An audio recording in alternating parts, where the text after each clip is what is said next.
on the CAGED system and how to use it for bluegrass. I've been watching a lot of Guthrie Trapp videos and I love how he explains it. I was explaining the CAGED to some of my students and I came across a cool way to explain it, kind of an easy bluegrass way to do it. There's a couple of rules here. Resolving the flat third to the major third. And another rule is that if my ring finger's on a root, ring finger or pinky, I have access to a...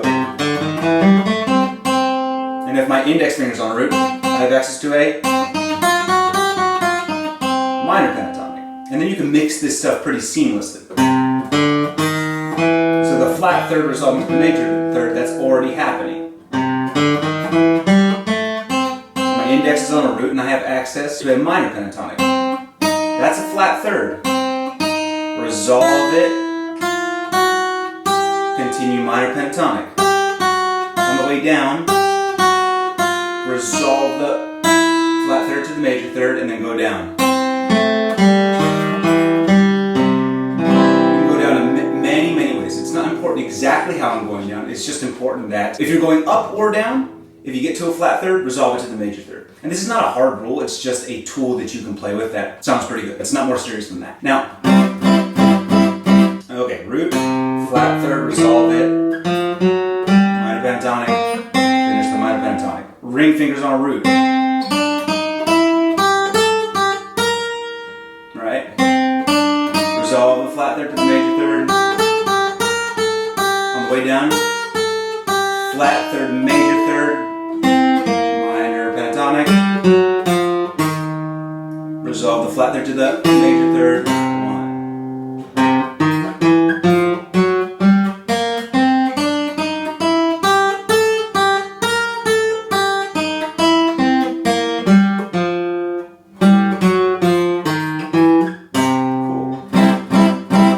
Pretty much everywhere.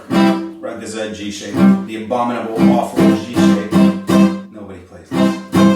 This shape is awful, especially if you're playing bluegrass, because you're never going to play this. This shape is basically three shapes. Bottom is, middle is, top is. Those are useful shapes. That's one of the big problems with CAGED and bluegrass. Always going to play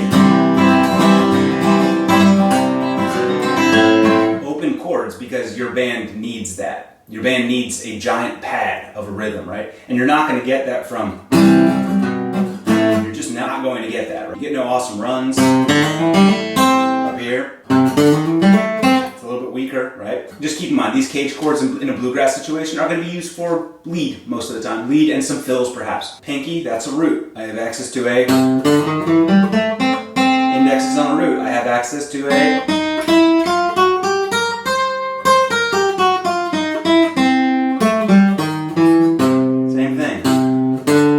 Resolve the flat third to the major third. Index is on a root. I have a minor pentatonic.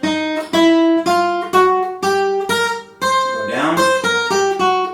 Flat third, major third, 1. Flat third, major third, 1. Alright, next. Index is on a root. And there's a lot of ways you can do this sort of like bar chord E-shaped look.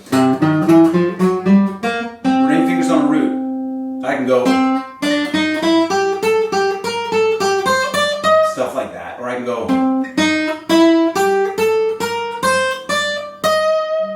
and this is a flat third, so I can go. There's many, many options. Let's keep it simple.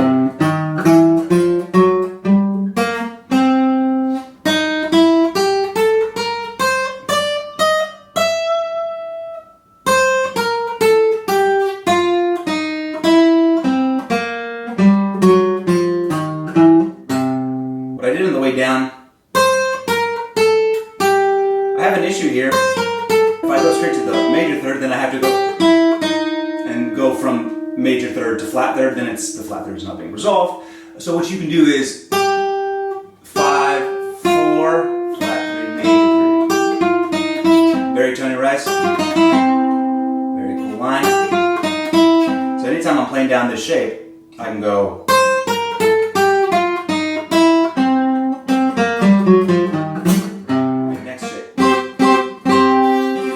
Index is on a root, so I got the minor pentatonic. And this one's a little bit different because third string to second string, it's always like a little bit diagonal, right? But I have access to a pretty easy scale. When I get here, I can go.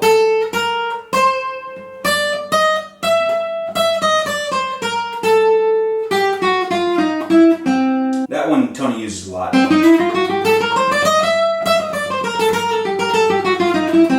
There's so much good stuff there, especially in the key of G. That one's really, really fun to use. Alright, great. So that's C. That's all of the CAGED shapes and how to make bluegrass ideas out of them. Let's go to the key of G. So open, you should know a lot of those. You should already know a lot of those. This is just like a supplement. If you're getting bored of playing open and you want some closed stuff, here it is for you. You really should have a giant open string vocabulary to play bluegrass. Because if there's a loud banjo in your band, no one's going to hear that, right? They're going to hear.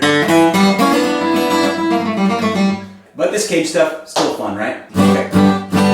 Index on root, what do I have access to? Am I here?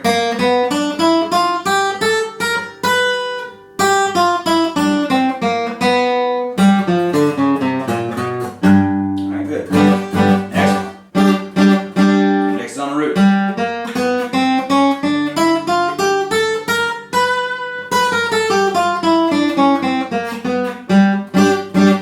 Same fingers as in C, right? I'm slipping out of tune a little bit here, so you'll have to bear with me. But to get from this D shape to the C shape, you can use a quick sort of visual trick. See this ring finger? My index finger is going to bar where that ring is, just the top 3 strings. So I switch it out, bam. Switch it up, put the middle finger, then I get a C shape. A lot of people think it doesn't look like a C unless you pretend like that is this.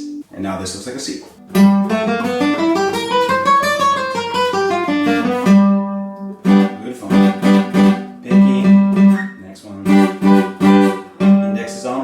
Like the C one down here, right?